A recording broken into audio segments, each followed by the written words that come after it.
This is the property of a friend of mine. His name is Roy McGraw. He knows I like to make YouTube videos from my Ursus Horribilis Ron channel. He asked me to help him show his house on YouTube to get it in front of more folks. So here he is. Let him tell you about his house. Well, the first thing I would say is we're not leaving here because we necessarily want to. I have had 5 heart bypass surgery last November, just before Thanksgiving. So I'm going to turn 75 February 29. It's time for me to go down into warmer weather. I don't want to have my wife up here and be burdened with the problems of wintertime and me not able to help her. So, this house right here is 10 miles in just about any direction from, let's see, it's 10 miles from 3 of the best trout and salmon fishing streams in the state or the world. It is 10 miles from halibut fishing, and they are the largest in the world. You can look out the front room window as we sit at the kitchen table and see the Caribou Hills, or you can go out and look out the back and see the mountains on the other side of Cook Inlet. This house is built for people that just plain love to hunt, fish, pick mushrooms. You can take the 4-wheeler and pick mushrooms right next to the road with a little picker, and I do it every day that they're up. It's an ideal wind field for the turbine that goes around out there. There is a large muskeg marsh out in front of the house where they have a rookery for the sandhill cranes. It is a beautiful place. You can sit out on the deck and have your coffee in the morning and listen to the wildlife. It couldn't hardly be any better for Alaska. So it's a 16 by 24 log house with a 16 by 16 addition on the back with a bathroom and a bedroom. Yes, and it also has, to guard against the failure, it has a fuel oil laser 73. It says 72, but the face has been changed. It's a laser Toyo 73, and it's fan assisted. And in the same room over toward the kitchen, it has an Emperor propane stove that we don't use at all because of the price of propane. But it has those 2 heating sources, whichever one is the best price, that's the one we use. Okay, so, and it's on a well. It is on a well that's 48 foot deep. It's a pitless well. It has new line leading to the well. The pump that's down there is 2 years old this coming November. A local well man put it in for us. The water line itself has a heat tape that's wired right into the house. It's on, keeps the water temperature in the water line at 50 degrees or thereabouts. So the problems that you might occur, we've already taken care of. Okay, tell me about your garage. The garage, that's a work of art. You could set an engine block on any of the benches that are built on the walls. The benches are built out of the same material that the walls are built out of. It's just under 10-foot sidewalls. They could be altered to make 12-foot opening above. They are insulated steel walls, 4 inches of closed cell insulation. It is just something else.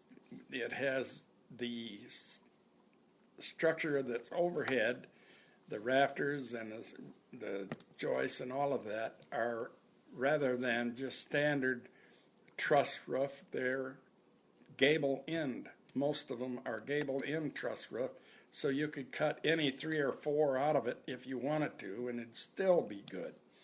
It has 24, 30 seconds or something, just under 1 inch thick old OSB board up there with steel on that. If you can't see it's in there, you won't know what's in there because there's no windows. We built it that way for a reason. If you want to lock this place down, bolt it up, and leave for the winter, chances are when you come back in the spring, Homer Electric Company will owe you money for your electricity. So the concrete slab is a 4-inch thick, monolithic slab? It's over 8 inches thick. And I've never had any problem. We have a area on the sidewall that we used to have a door in, but we put it underneath the overhang, and what it really did was the snow slid off of the overhang, so it barred the door so I couldn't get in or out without shoveling all the time. So I moved the door round to the front by the roll-up steel door, automobile entrance door. But it has a man door and a vehicle door. It's a great garage, has electricity to it, plenty of outlets. It might be able to use a little more lighting overhead, but that's a personal choice. The utility bills here were $200 a month when we decided to put in the wind turbine. When we put the wind turbine in, it took a while for the HEA to do all of their necessary, so it wasn't in quite a year, the last of September. But in that length of time, we haven't had a $100 electric bill. We've had them with down into 56, 57, 65. Our last one was 86.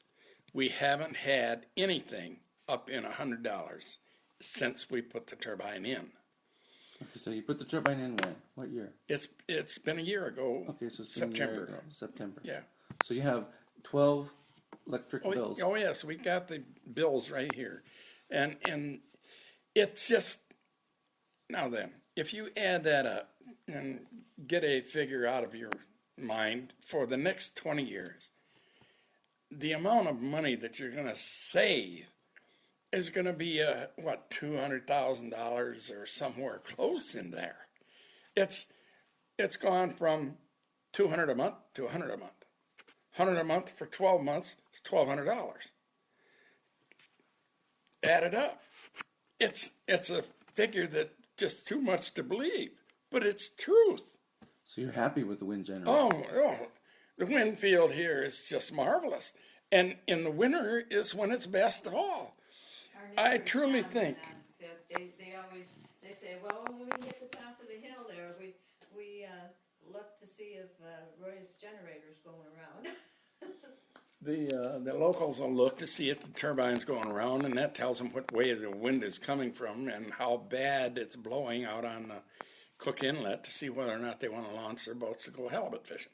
But the turbine itself, over the 20-year time span, would save enough money just in savings alone to buy another home in any other place you ever wanted to go.